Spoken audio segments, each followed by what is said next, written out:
So by the 17th century, IOUs started being very popular and they were used in many countries. Now, the problem is that these countries started printing way too many of them.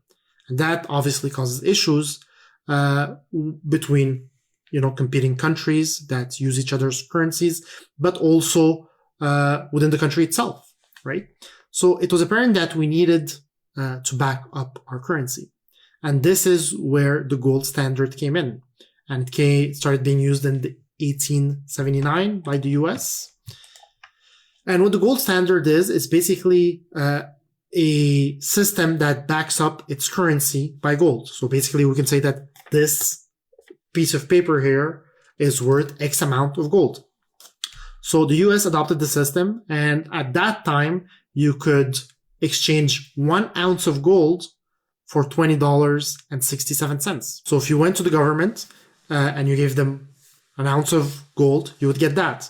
And if you gave them $20.67, you would get back an ounce of gold.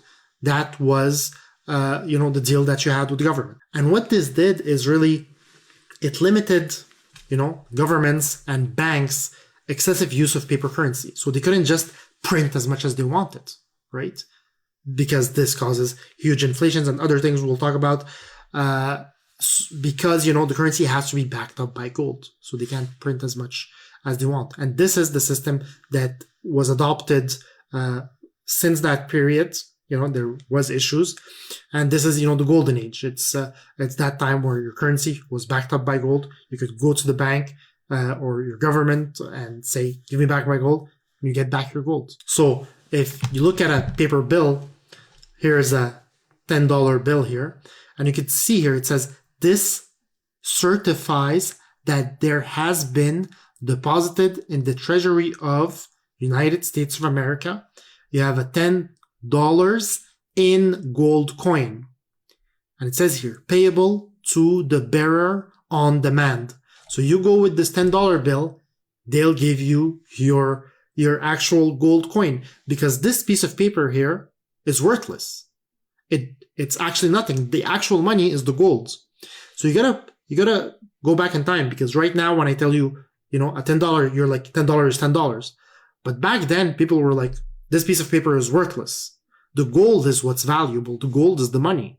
But the piece of paper is nothing. It's just an IOU. It's just a contract. It's like if I have a contract that says you owe me $10,000, the contract itself is nothing. It's the $10,000 that are worth something. But the contract guarantees that you're going to give it to me. It's the same thing. People didn't see paper money as money. It was just something that would give them access to their gold. It's an IOU, right? So that was the gold standard. So when you hear about that, it's just basically the system where your currency is backed up by gold. And then, all the countries adopted that system at this time.